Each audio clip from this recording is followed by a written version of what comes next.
Little girl calls 911 and tell us where you're watching from. Enjoy the story. 911, what's your emergency? Sarah Jenkins asked, her voice calm and practiced after 15 years. Daddy's sleeping. He works at night and sleeps during the day, the voice explained matter-of-factly. I didn't want to wake him up, but my clothes don't fit right anymore. Sarah's trained instincts kicked in. This wasn't panic, but something was definitely wrong. What's your name, honey? Lily Bennett, I'm 7. That's a beautiful name, Lily. Can you tell me your address so I can send someone to help you? Lily recited her address with surprising precision.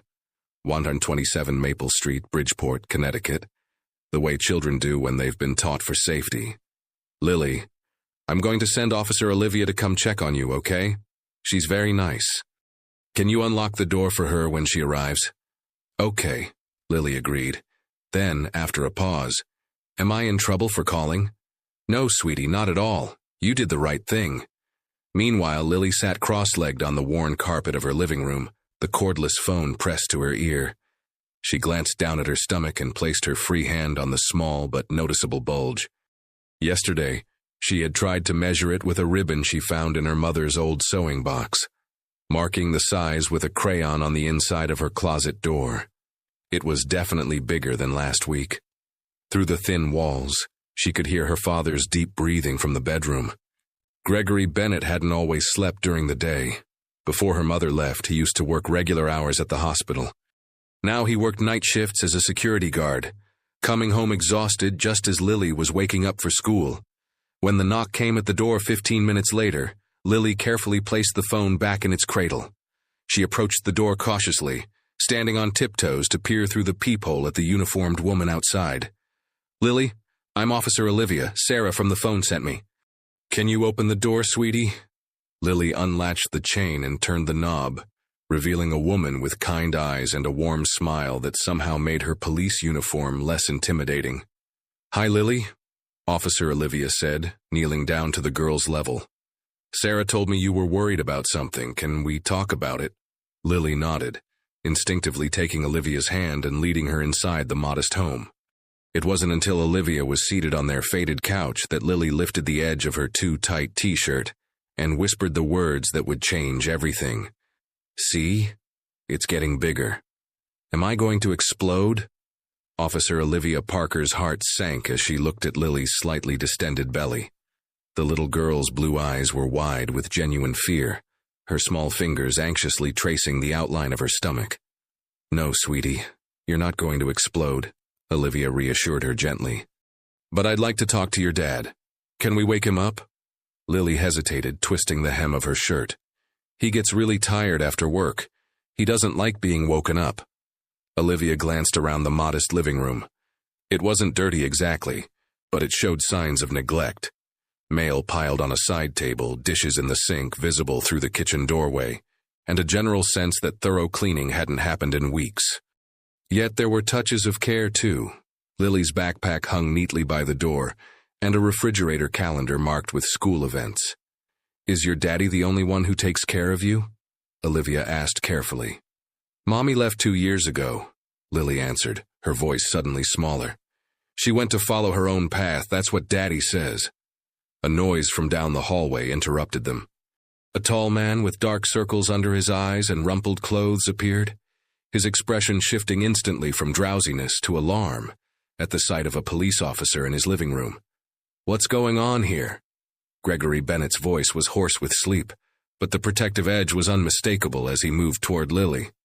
Daddy, I called the number you said was for emergencies, Lily explained quickly, running to her father. My belly keeps getting bigger and I was scared. Gregory's face softened as he knelt to embrace his daughter, though confusion remained in his eyes. When he looked up at Olivia, there was a flicker of something else. Shame, perhaps, or fear. Mr. Bennett, I'm Officer Parker.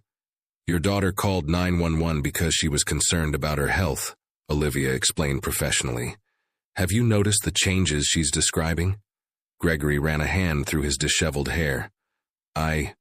She mentioned her clothes were tight. Thought she was just growing. Kids do that, right? He gave a nervous laugh that died quickly. I've been meaning to take her shopping. Daddy works 2 jobs, Lily added loyally, leaning against his side. He's really tired a lot. Gregory's face flushed. I should have paid more attention. It's just been... He trailed off, seemingly unable to finish the thought. Mr. Bennett, I'm not here to judge, Olivia said, softening her tone. But Lily's condition should be evaluated by a doctor. The sooner the better. Gregory nodded, the momentary defensiveness giving way to worry. Of course, I'll take her today. As he spoke, Lily wandered to the kitchen and returned with a slightly stale piece of bread, nibbling at it hungrily. The simple action made Gregory wince visibly. When did you last eat, Princess? He asked. I had cereal for breakfast, Lily answered, then added after a pause. Yesterday's breakfast. The pain that flashed across Gregory's face was genuine and raw. He pulled Lily closer and whispered, I'm so sorry, sweetheart. Turning to Olivia, determination replaced the fatigue in his eyes. I'll take her to the doctor right now, I promise. Olivia nodded, but as she prepared to leave, she glanced back at father and daughter, Gregory now fully awake and alarmed, Lily still clutching her piece of bread, unaware of the gravity of the situation. From the window across the street, an elderly woman lowered her curtain, her lined face etched with concern as she watched the police car in front of the Bennett home. Officer Olivia Parker sat in her patrol car outside the Bennett home, writing her report with unusual care. Something about this case tugged at her instincts. She picked up her radio and called her supervisor. Lieutenant Eleanor, I just checked on that 911 call from the 7-year-old girl.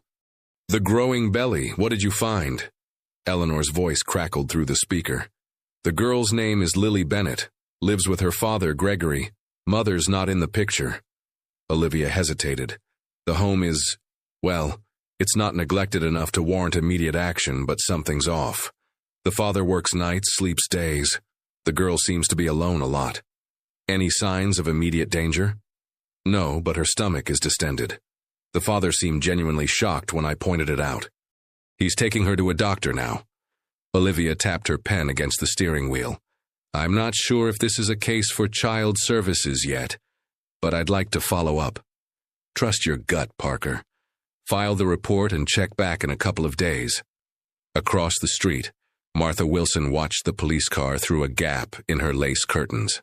At 71, Martha had lived in the same house for 43 years and had seen families come and go. The Bennetts had moved in 3 years ago, a happy young couple with a 4-year-old daughter. Then suddenly, the mother vanished. Martha sighed, letting the curtain fall back into place. She moved to her kitchen table where a small stack of mail waited.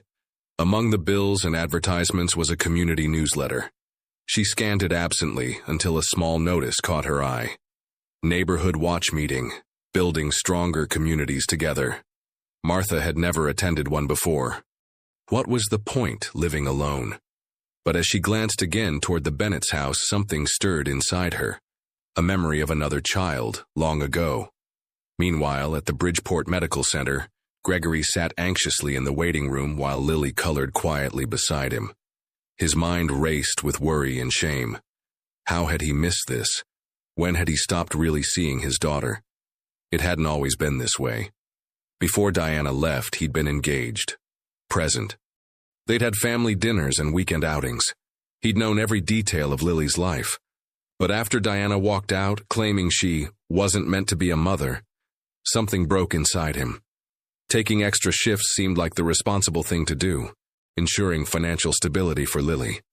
But somewhere along the way, the exhaustion became a shield, numbing him to everything, including his daughter's needs. Mr. Bennett? A nurse appeared at the doorway. The doctor will see Lily now. As they followed the nurse, Lily slipped her small hand into his, squeezing it reassuringly. The simple gesture nearly broke him. Back at the police station, Olivia opened her computer and searched the department database for the Bennett family. Gregory Bennett, 34, no criminal record. Previously employed as a paramedic at Bridgeport Hospital, now working security at Port View Manufacturing, and weekend shifts at a gas station. A paramedic? Olivia frowned. That was a significant career change. She dug deeper and found an incident report from 3 years ago. Gregory had been first on scene at a tragic car accident involving a family. Despite his efforts, he couldn't save the young child. 6 months later, he resigned from emergency services. 6 months after that, according to school records, Lily's mother had left. The pieces were starting to form a picture, not of malice or intentional neglect, but of a broken man drowning in grief and exhaustion, losing grip on the one precious thing he had left. Olivia closed her computer and stared at the ceiling. This wasn't just about a little girl with a swollen belly anymore. It was about catching a family before they fell through the cracks completely.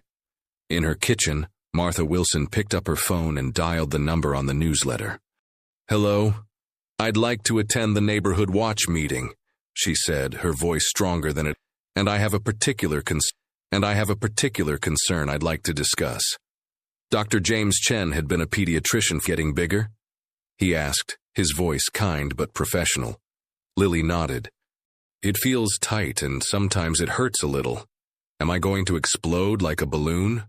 Dr. Chen smiled reassuringly. "No, you're definitely not going to explode. That only happens in cartoons." He turned to Gregory, who stood anxiously nearby. "How long have you noticed these symptoms?" Gregory shifted uncomfortably. I'm not sure exactly. Maybe a few weeks? Lily just mentioned her clothes being tight recently." Dr. Chen nodded, his expression neutral but observant. "And her eating habits? Any changes there?" "She eats," Gregory began, then stopped, realizing with growing horror that he couldn't actually describe what his daughter ate on a daily basis. Between his night shifts and daytime sleep, he often left money for her to buy lunch at school and assumed she had breakfast and dinner at home. But did he ever check? "I make my own breakfast sometimes," Lily offered helpfully. "I like cereal, but we ran out last week, so I've been having bread." "Just bread?" Dr. Chen asked gently. "Sometimes with peanut butter if I can open the jar," Lily replied, as if this was perfectly normal. Gregory felt the blood drain from his face. How had he let things get this bad? He'd been so focused on keeping a roof over their heads that he'd neglected the most basic parental duty, making sure his child was properly fed. Dr. Chen continued his examination, asking Lily to lie down as he gently pressed on different areas of her abdomen. His frown deepened slightly when he felt the right lower quadrant. "Lily, I'm going to step outside with your dad for just a minute. Nurse Jessica will stay with you, okay? Maybe she can show you how the stethoscope works." Once outside the examination room, Dr. Chen's professional demeanor remained intact, but his eyes reflected concern. "Mr. Bennett, Lily is showing signs of malnutrition and possible parasitic infection. The distension of her abdomen is consistent with protein deficiency, and there's tenderness that suggests intestinal inflammation." Gregory leaned against the wall, feeling like the floor was tilting beneath him. "I don't understand. How could this happen? I make sure there's food at home." "Being present and ensuring proper nutrition are different things," Dr. Chen said, not unkindly. "Children her age can't be expected to maintain balanced diets on their own. They need guidance and supervision." Gregory's mind flashed to the empty refrigerator he'd been meaning to fill, the cabinets with scattered cans and boxes of pasta. When was the last time he'd cooked a proper meal? When was the last time he'd sat down with Lily for dinner? "I need to order some tests," Dr. Chen continued. "Blood work, stool samples, and an ultrasound to rule out other potential issues. I'd also like to discuss a nutrition plan moving forward." Gregory nodded numbly. "Of course, whatever she needs." Dr. Chen hesitated, then added, "Mr. Bennett, I should mention that in cases like this, I'm obligated to consult with social services." Gregory's head snapped up, panic flooding his system. "Social services? You think I'm not fit to care for my daughter?" "That's not for me to decide," Dr. Chen replied calmly. "But Lily's condition indicates a prolonged pattern of nutritional neglect. My job is to advocate for her health, all aspects of it." Back in the examination room, Lily was listening to her own heartbeat through the nurse's stethoscope, her face bright with wonder despite everything. "Look, Daddy, I can hear my heart going boom boom," she called as he re-entered the room. Gregory forced a smile, kneeling beside her. "That's amazing, Princess." As he helped her down from the examination table, he spotted a colorful drawing she'd made while waiting. A stick figure of a man holding hands with a small girl, a large sun shining above them. In wobbly letters across the top, she'd written, "Me and Daddy." Gregory's throat tightened. What had he almost lost while he was sleepwalking through his grief? "We're going to make things better," he whispered, more to himself than to Lily. "I promise." Gregory sat in the hospital waiting room while Lily underwent her tests, his mind drifting through memories like fallen leaves in a stream. He hadn't allowed himself to remember in so long, using exhaustion as a shield against the past. 3 years ago, he'd been the first paramedic on scene at a terrible car accident. A family of 4, parents and 2 children. He'd done everything right, followed every protocol, but still lost the youngest child, a girl about Lily's age. That night he came home and held his daughter so tight she squirmed away, laughing. "Daddy, you're squishing me." 6 months later, he couldn't bring himself to respond to emergency calls anymore. Every siren brought back the same nightmare. He resigned, taking the security job instead. Stable, predictable, and most importantly, no life or death decisions. Then Diana left. "I can't watch you disappear," she'd said, bags already packed. "You're not the man I married anymore. I need to find myself again." Gregory closed his eyes. Had he been so lost in his own pain that he'd missed Lily's growing needs? The thought made his chest ache with a sharper pain than any he'd felt before. A soft knock on the hospital waiting room door interrupted his thoughts. A nurse stood there with Lily, who was clutching a bright orange lollipop. "All done for now," the nurse said cheerfully. "Dr. Chen will call with the results tomorrow." Gregory managed a grateful smile, taking Lily's hand. "Ready to go home, Princess?" Lily nodded, then hesitated. "Daddy, can we get real groceries? Not just bread and those microwave things?" The simple question was like a knife to his heart. "Absolutely, let's go right now." At the neighborhood supermarket, Gregory pushed the cart while Lily excitedly pointed at fruits and vegetables she wanted to try. He realized with shame that he couldn't remember the last time they'd shopped together like this. As they reached for a carton of eggs, another cart bumped gently into theirs. "Oh, I'm sorry," began an elderly woman, then stopped. "You're from Maple Street, aren't you? The Bennett family?" Gregory nodded cautiously. "That's right. I'm Martha Wilson from across the street," the woman said. Her kind eyes crinkled at the corners as she smiled at Lily. "I knew your mother a little, dear." Lily's eyes widened. "You knew my mom?" Martha nodded. "Indeed I did. I was just about to make a shepherd's pie. It's too much for just me. Perhaps you two might like to join me for dinner." Gregory started to politely decline, a reflex born from years of isolation. But Lily tugged his sleeve. "Can we, Daddy? Please?" Looking into his daughter's hopeful eyes, Gregory felt something long dormant stir within him, the understanding that maybe they both needed more than just groceries to heal. "We'd like that very much," he said quietly. "Thank you." Gregory's phone rang at precisely 9 a.m. the next morning. Dr. Chen's voice was professional but gentle as he delivered the news. "Mr. Bennett, we have Lily's test results. She has a combination of parasitic infection and malnutrition. The parasites are causing inflammation in her intestines, which, combined with protein deficiency, is causing the abdominal distension." Gregory gripped the phone tighter. Is it serious?" "It's concerning but treatable," Dr. Chen assured him. "I'm prescribing medication for the parasites and a specific nutrition plan. However," he paused, "as I mentioned yesterday, I've consulted with social services. A caseworker named Rebecca Miller will be contacting you today." After hanging up, Gregory sat on the edge of his bed, his head in his hands. The word malnutrition echoed in his mind, a condition he associated with faraway countries. Not his own home, not his own child. A light knock on his bedroom door interrupted his thoughts. Lily stood there in her pajamas, hair tousled from sleep. "Daddy, is everything okay?" Gregory managed a smile. "The doctor called about your tests. You have some tiny bugs in your tummy that are making it swell, but we have medicine to make them go away." Lily considered this information seriously. Like when plants get bugs and need special spray?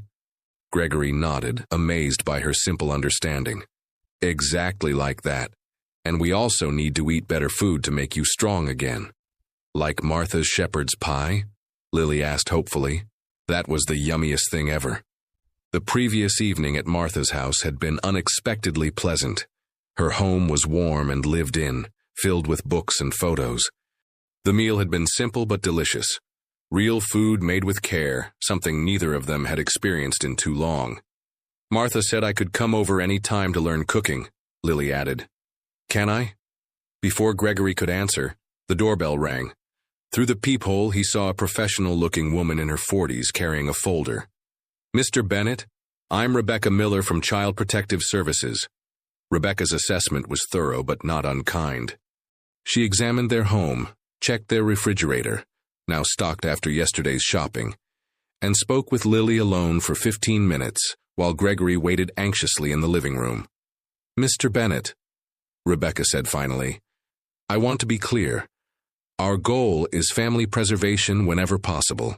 Lily clearly loves you, and you're taking steps to address her health issues. Gregory exhaled slowly. So you're not taking her away? No, but I am recommending a supervised support plan. Regular check-ins, parenting resources, and ensuring Lily has proper supervision during your work hours. Rebecca looked at him directly. Do you have anyone who could help with childcare? Before Gregory could answer, Lily piped up from the doorway. Martha could help. She lives right across the street and she was a teacher for 40 years. She told me so yesterday. Rebecca. I brought some chicken soup, Martha explained. Good for healing of all kinds. Looking between Martha's kind face and his daughter's hopeful one, Gregory felt something he hadn't experienced in years, the tentative warmth of possibility, of not having to face everything alone. Actually, he said slowly, I think we might have a solution to discuss. The kitchen in the Bennett home came alive with sounds it hadn't known in years, the sizzle of vegetables in a pan, the clinking of measuring spoons, and most surprisingly, laughter. Martha stood at the stove while Lily perched on a step stool beside her, carefully stirring a pot of homemade soup. That's it, dear. Nice and slow so it doesn't splash, Martha instructed, her weathered hands guiding Lily's smaller ones.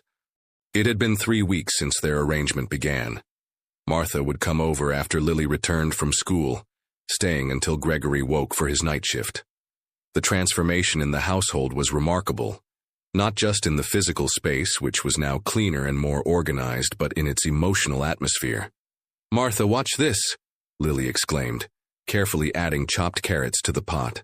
I cut them all by myself with the special knife you showed me. Beautiful work, Martha praised. You're becoming quite the chef. Gregory, who had been watching from the doorway, smiled at the scene.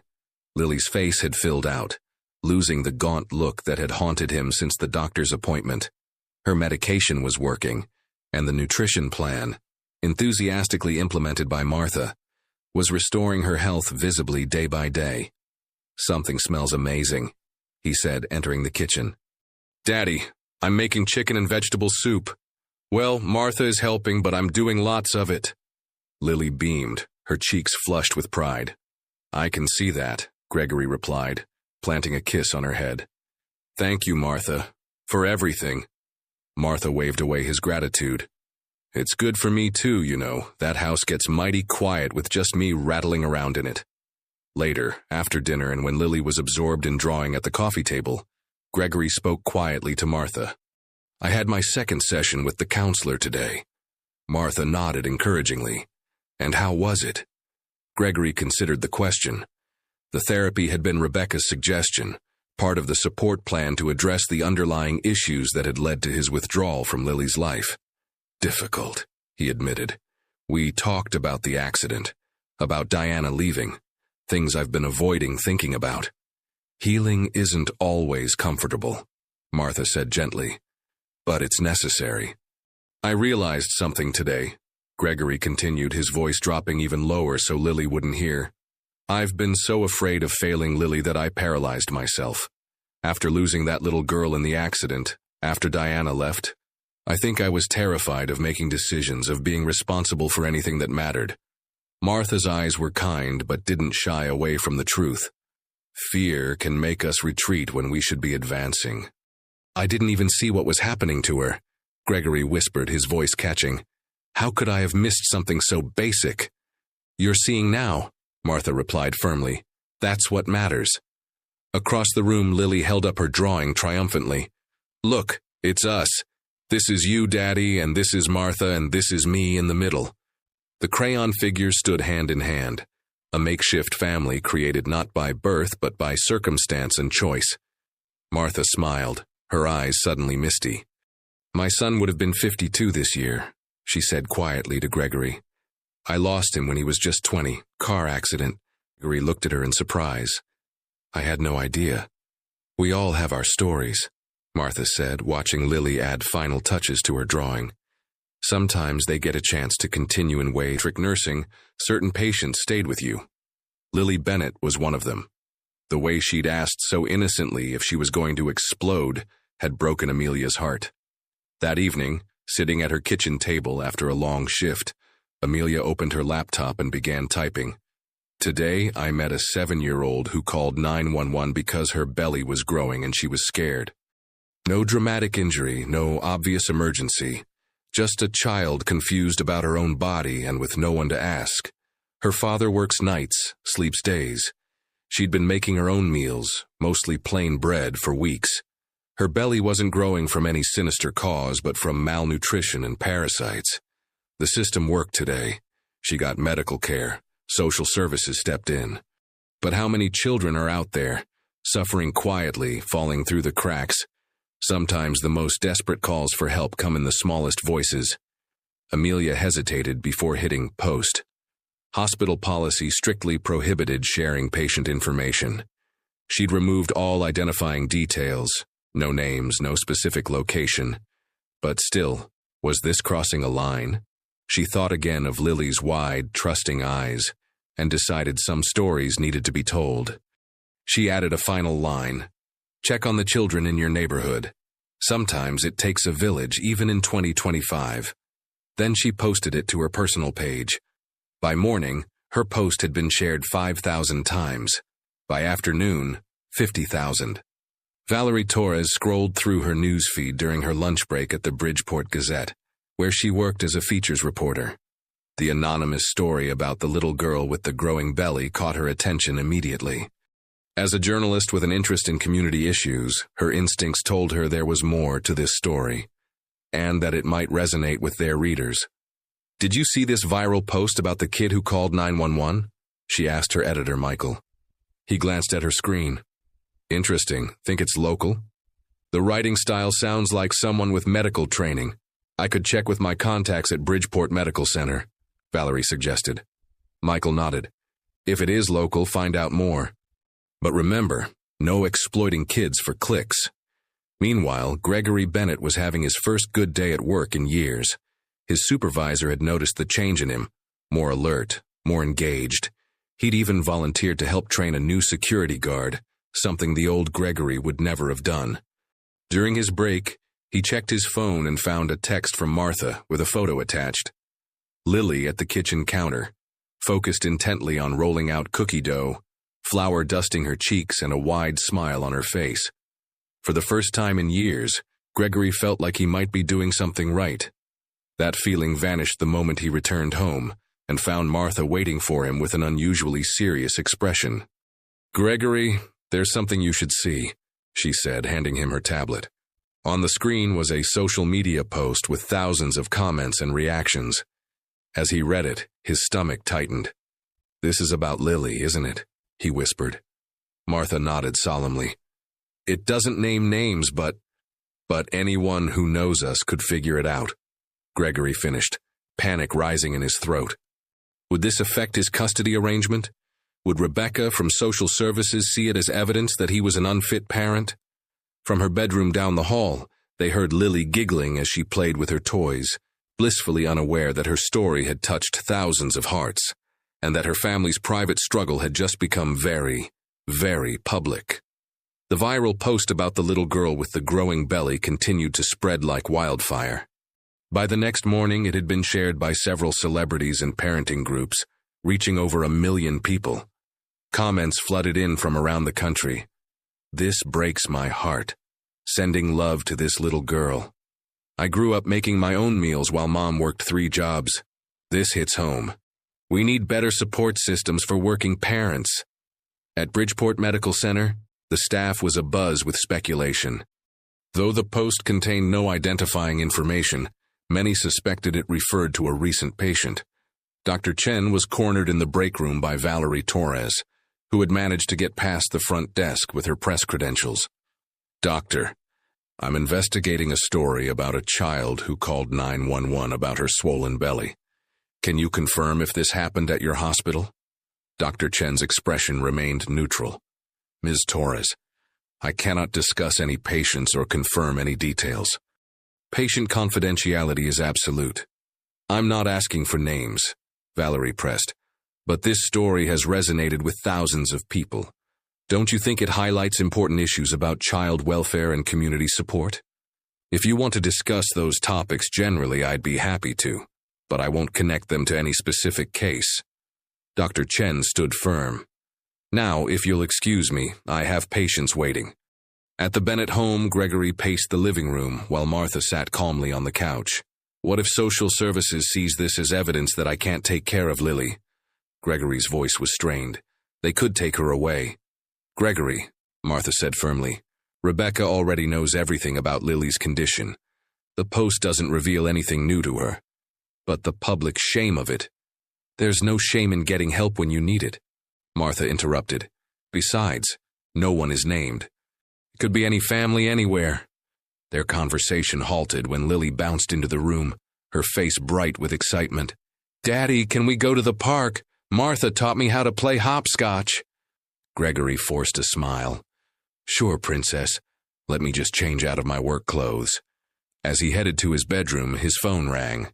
It was Rebecca from Social Services. "Mr. Bennett?" she said without preamble. "I assume you've seen the social media post?"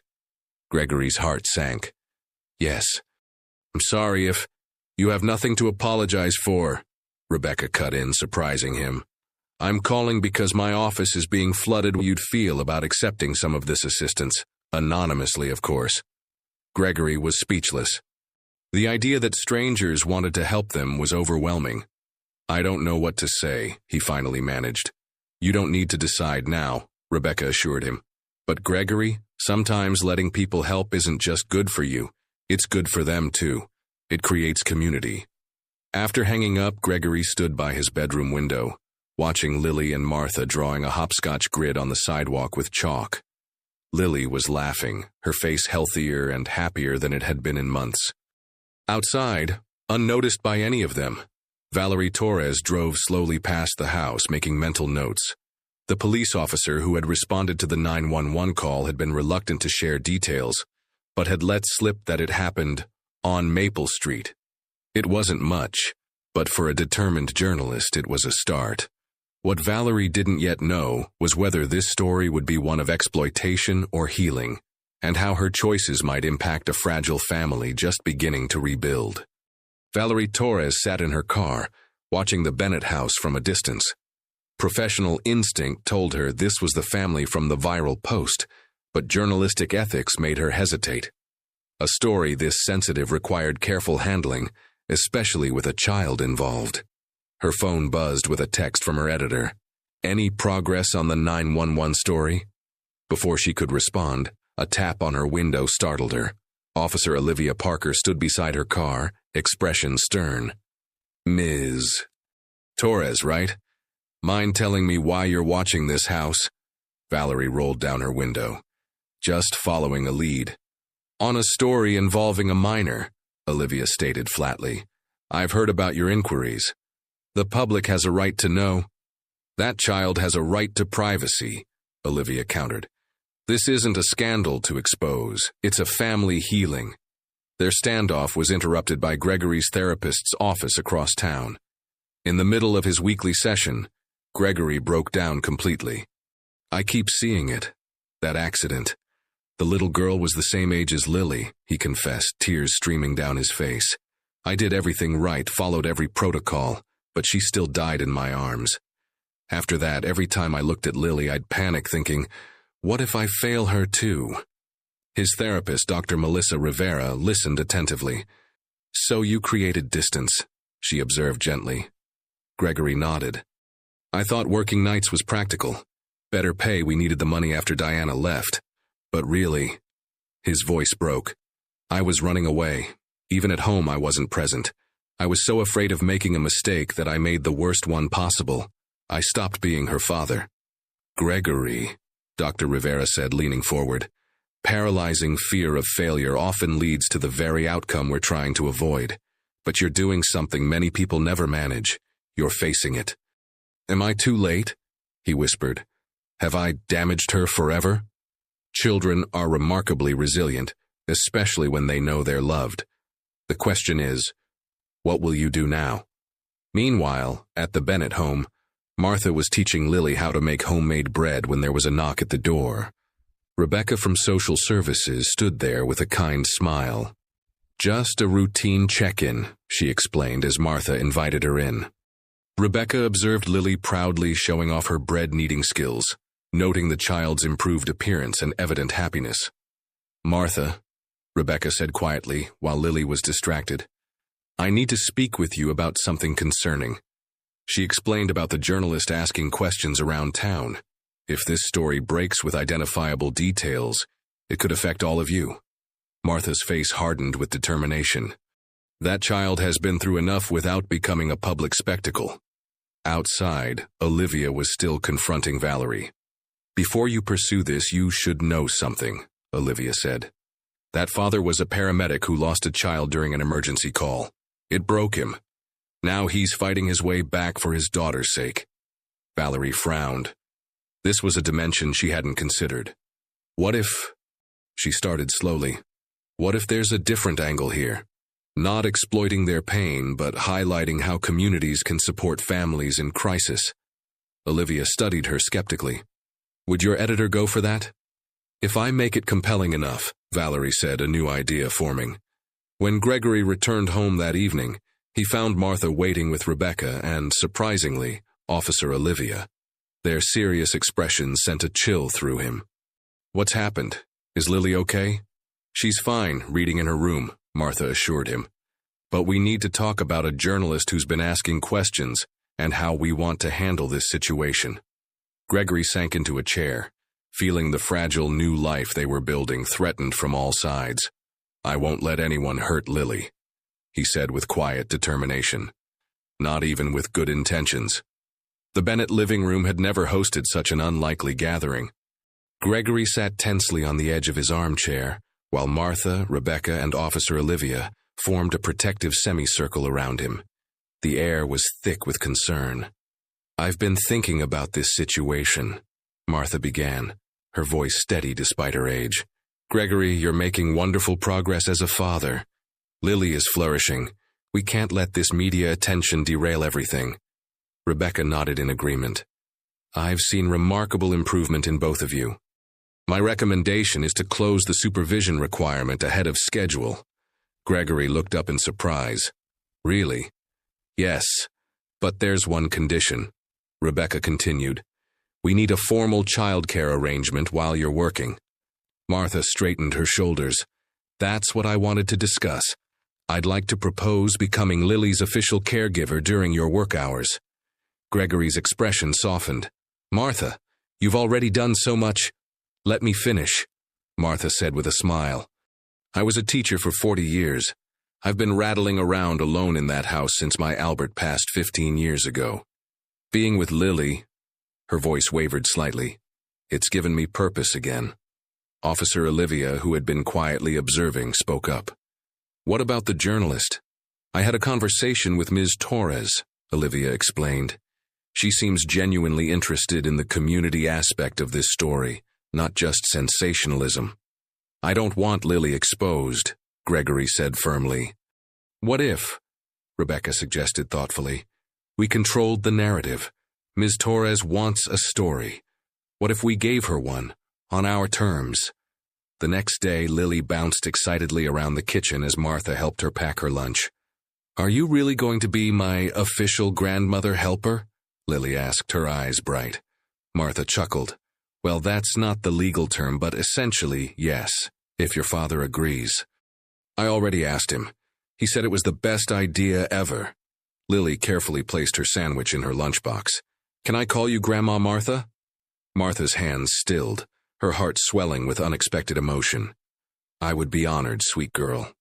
Meanwhile, Gregory sat at his desk at the clinic where he now worked during daytime hours. The administrative job utilized his medical knowledge without the trauma triggers of emergency response.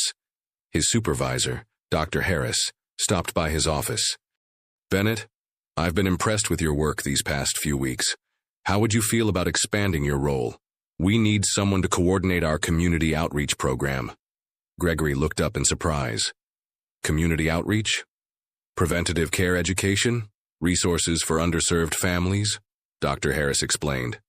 Your background as a paramedic gives you unique insight, and frankly, your personal experience might be valuable too. Gregory tensed. My personal experience? I know about your daughter, Dr. Harris said gently. My wife is friends with Martha Wilson. Don't worry, he added, seeing Gregory's alarm. It hasn't gone beyond us, but it made me think, how many other families are struggling silently? Our hospital could do more. As Gregory walked home that evening, his mind whirled with possibilities. For years he'd been retreating from life, from responsibility. Now opportunities to reconnect were appearing everywhere. He arrived home to find Lily and Martha making paper chains for an art project. Lily ran to him, wrapping her arms around his waist. Daddy, guess what? I got an A on my math test, and Grandma Martha is teaching me to make lasagna tomorrow. And Rebecca said I'm the healthiest I've ever been. Grandma Martha, huh? Gregory said, raising an eyebrow at Martha, who shrugged with a smile. It was her idea, Martha said. I rather like it. As Lily skipped off to wash her hands for dinner, Gregory turned to Martha. I've been thinking about Valerie Torres and her story. Maybe there is a way to do this that helps others without exposing Lily. Martha nodded. I was hoping you'd say that. The carefully constructed new normal in the Bennett household faced its first serious test on a rainy Tuesday afternoon. Gregory was at work, Lily at school, and Martha was preparing a chicken casserole when a wave of dizziness swept over her. She reached for the counter to steady herself, but her hand missed. The room tilted sideways as she collapsed to the kitchen floor. When Lily returned from school, she found the front door locked. This was unusual. Martha always waited for her. She knocked, then peered through the windows, finally spotting a shape on the kitchen floor. Grandma Martha! Lily screamed, pounding on the door. When there was no response, she remembered what Officer Olivia had taught her during a school safety presentation. In a real emergency, call 911. With shaking hands, Lily pulled out the small phone her father had given her for emergencies and dialed. 911, what's your emergency? It's my grandma, Lily cried. She's on the floor and not moving. I can see her through the window, but I can't get in. Paramedics arrived within minutes. The neighbors gathered as Martha was carefully loaded into an ambulance, pale but conscious. Mrs. Chen from next door took Lily to her house, while another neighbor called Gregory. At the hospital, Gregory paced the waiting room, his mind racing with worst-case scenarios. The doctor's words brought little comfort. Minor stroke, caught early, observation required, several days in hospital. When he was finally allowed to see Martha, Gregory was struck by how small she looked in the hospital bed. I'm sorry, were her first words. I've thrown everything into chaos. Gregory shook his head, taking her frail hand. Don't apologize. You're going to be fine. Lily is with the Chens tonight. She's worried about you, but she's safe. Martha closed her eyes briefly. Our arrangement. Gregory understood her concern immediately. Their carefully structured support system depended on Martha's daily presence. Without her, how could he work? How could he maintain the progress they'd made?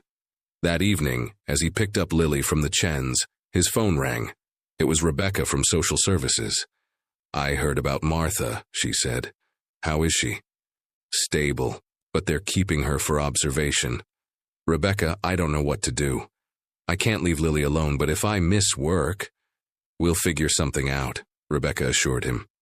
This is exactly why support networks matter. Later, after tucking Lily into bed, she had insisted on making a get-well card for Martha first. Gregory sat at the kitchen table, head in his hands. The fragile new life they'd built seemed to be crumbling. Even with neighbors helping temporarily, he couldn't impose indefinitely. A knock at the door startled him. When he opened it, Valerie Torres stood on his porch, raindrops glistening in her hair. "Mr. Bennett," she said. "I heard about Martha Wilson. I'm sorry." Gregory stiffened. "How did you—" "Small town," Valerie said simply. "But I'm not here as a journalist right now." "Well, not exactly." She explained that she'd been developing a feature story about community support systems, inspired by but not directly exposing Lily's situation. In her research, she'd connected with several family support organizations. "There's a network of certified senior caregivers who provide temporary assistance in situations exactly like yours," she explained. "I could connect you, off the record." Gregory studied her suspiciously. "Why would you help us?" Valerie hesitated. "My brother raised his daughter alone after his wife died. No one stepped in when he was drowning.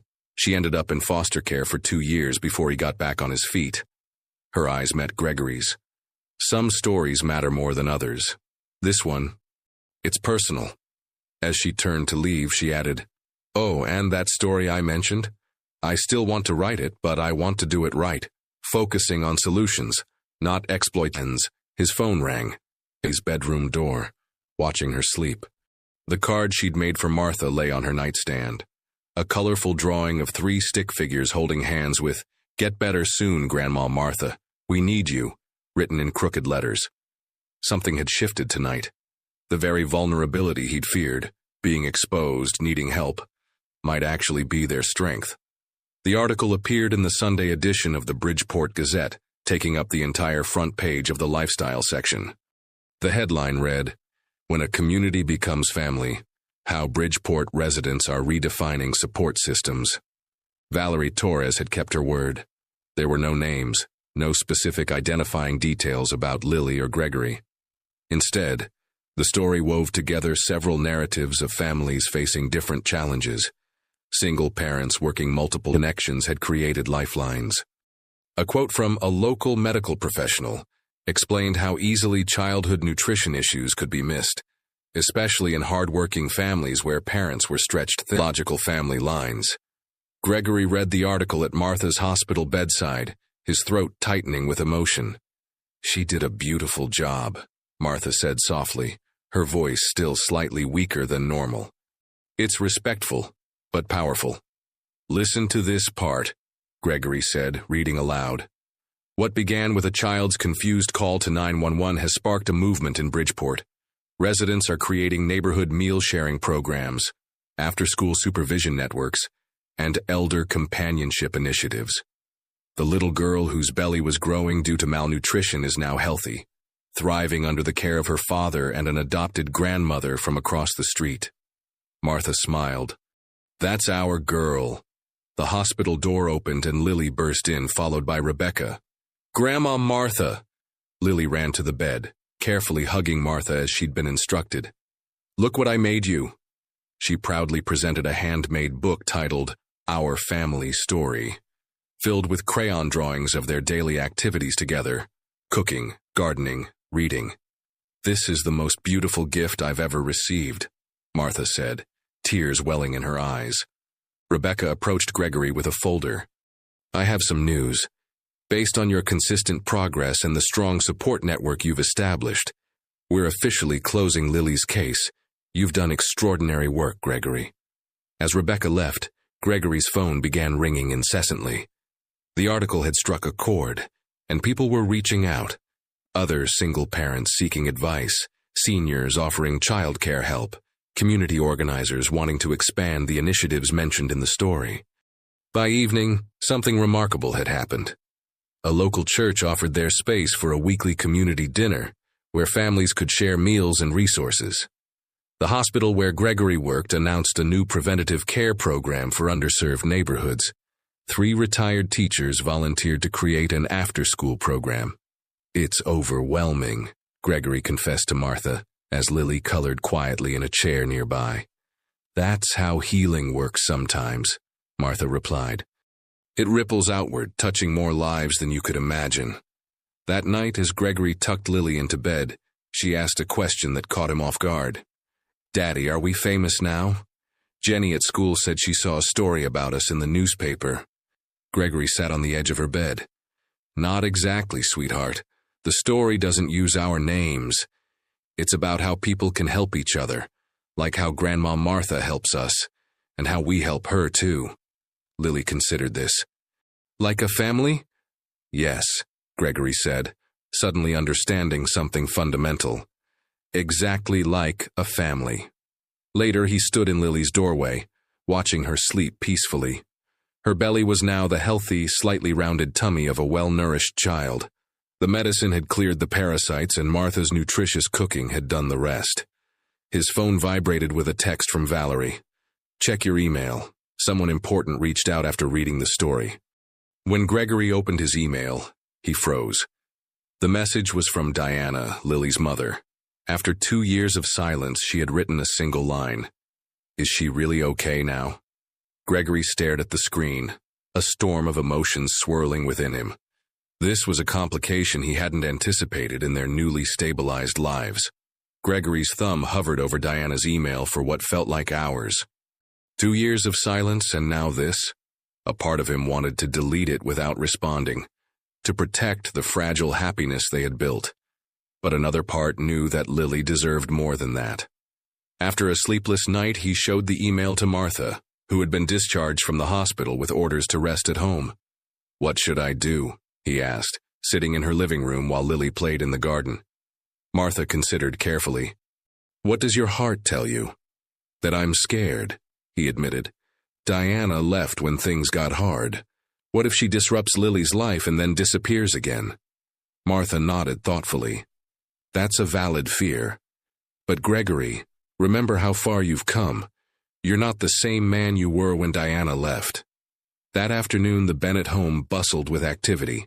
Rebecca had organized a small celebration to mark the official closing of Lily's case. Dr. Chen came with his wife, bringing homemade dumplings.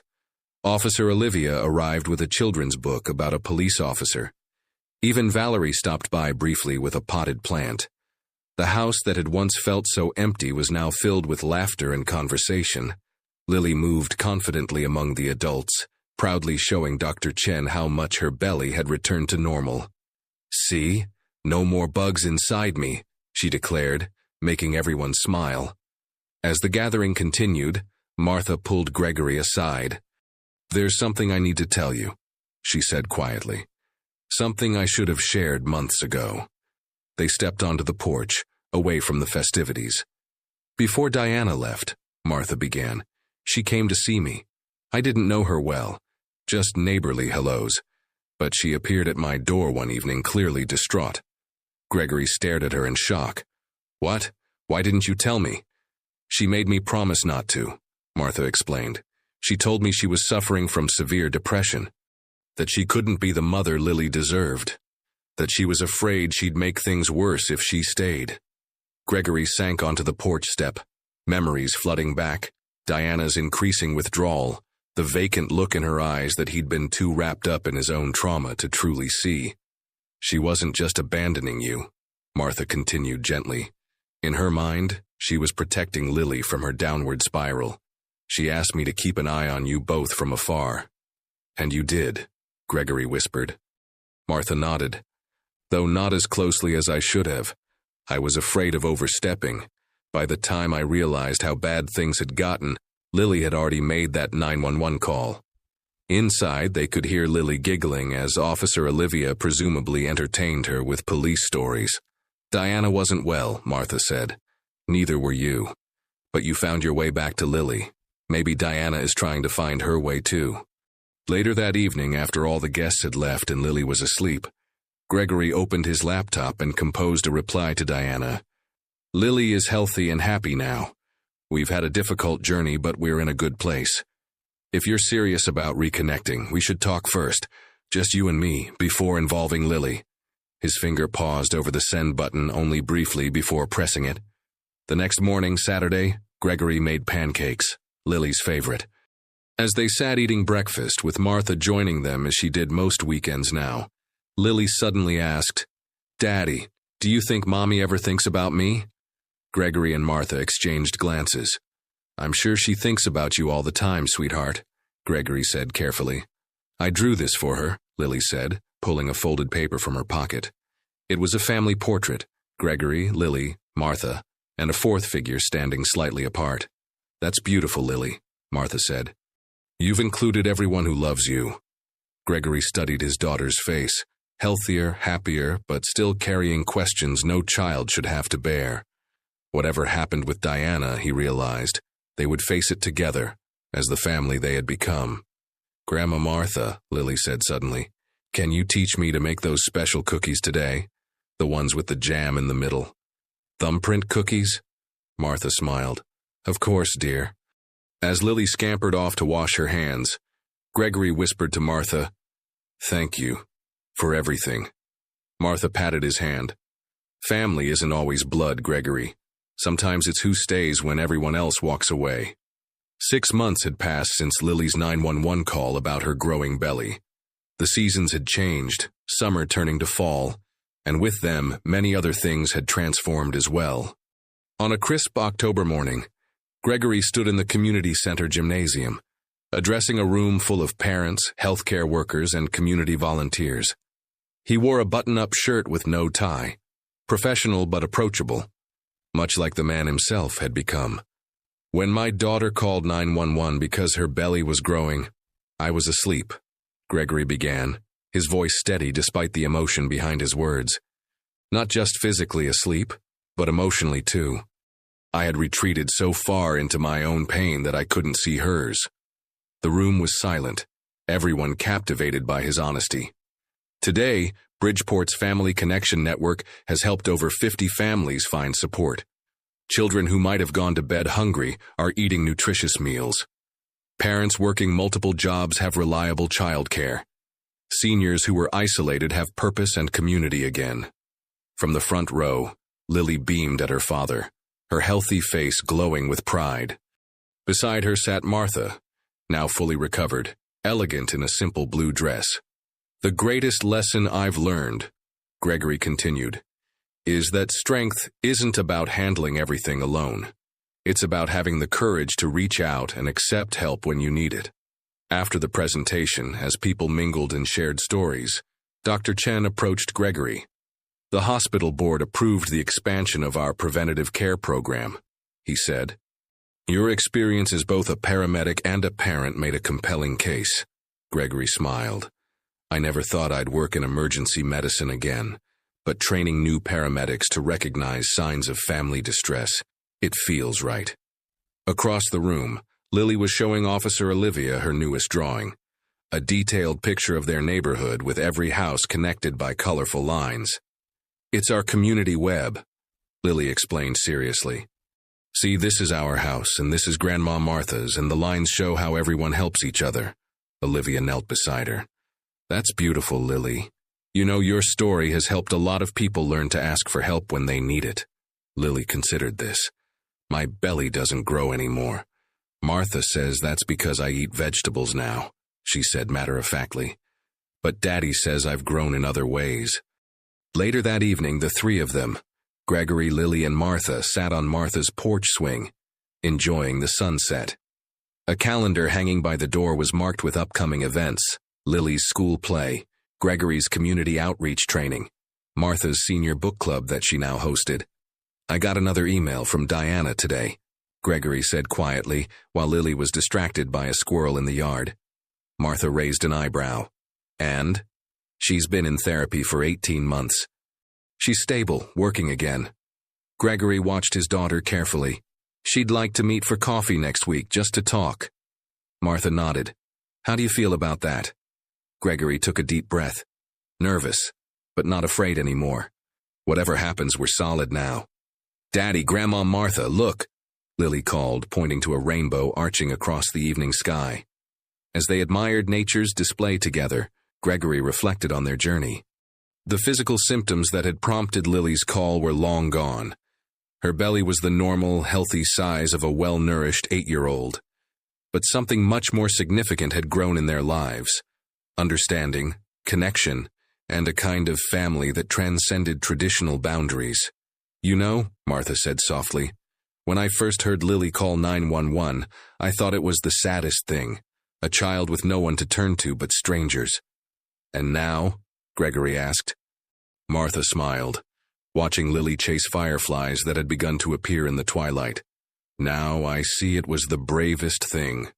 One small voice that created ripples we never could have imagined." Gregory nodded, understanding completely. The true growth hadn't been in Lily's belly at all. It had been in their hearts, their community, and their capacity to love one another, even through the most difficult times. "Some things," he said, "have to break open before they can truly begin to grow."